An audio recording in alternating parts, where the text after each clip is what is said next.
അമ്മ ഹോംവർക്ക് ചെയ്യാൻ ബുക്ക് കണ്ട എന്താണ് സ്കൂളിൽ പഠിക്കാൻ പോണ പ്രേമിക്കാൻ പോണ അവന്റെ ഒരു പ്രേമലേഖനം. അമ്മ അത് എന്റെ എല്ലാ വയസ്സാകാൻ എഴുതിയത്. ആര്? എന്റെ റോഷേട്ടന് ഉമ്മ ഉമ്മ ഉമ്മ. ആരുടെ വയസ്സാകാൻ നിനക്ക് ഉമ്മ വന്നത്? നാളെ ഞാൻ സ്കൂളിലോട്ട് വരുന്നുണ്ട്, അവരെയൊക്കെ ഒരു ഡിസിപ്ലിൻ കാണിച്ചു തരാം ഞാൻ. അമ്മ എന്റെ ഫോൺ കാണാനല്ലോ, ഫോൺ ആരുടെ ശില്പ? എടാ പ്രേമരോഗി, സ്കൂളിൽ പഠിക്കുമ്പോ തുടങ്ങിയാണ് നിന്റെ അസുഖം. അവൻ പ്രേമിക്കാൻ നടക്കുന്നു. അമ്മ അത് എനിക്ക് അയച്ച മെസ്സേജ് ആയിരിക്കൂല. അയ്യോ എന്റെ അല്ല, എന്റെ വാവയെന്ന് അവള്. ആരാ വാവ? മുതുകിൽ ചക്കം പോത്തായില്ലടാ, നീയാണോ വാവ? അവൻ വീട്ടിലോട്ട് വരട്ടേന്ന്. ഇവിടെ നിന്ന് ഇറങ്ങിക്കഴിഞ്ഞാൽ കൈയും കാലിയും തല്ലി ഓടിക്കും. എടല്ല അവന്റെ ഒരു മൊബൈല് നീ കണ്ണി കണ്ടോട് മരുന്ന് വീട്ടോട്ട് എടുത്തോണ്ട് വരാൻ പറ്റൂല. നമ്മൾ ആലോചിച്ച് നല്ലൊരു കുടുംബം നോക്കി നല്ല പെൺകൊച്ചിനെ ആലോചിച്ച് തരപ്പെട്ടുള്ള അവളെ അങ്ങോട്ട് കെട്ടിയാൽ മതി.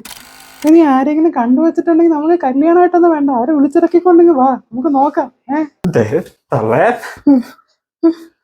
ആരുമില്ല, ഇതൊക്കെ പണ്ടേ പറഞ്ഞത്, എപ്പോഴേ കെട്ടിപ്പോയനെ. ഞാൻ അവിടെ കെട്ട ചിറക്കട്ടെ നിന്ന് പോവേ ഉള്ളു. ചോറ് വിളമ്പ് വെച്ചേക്കണം.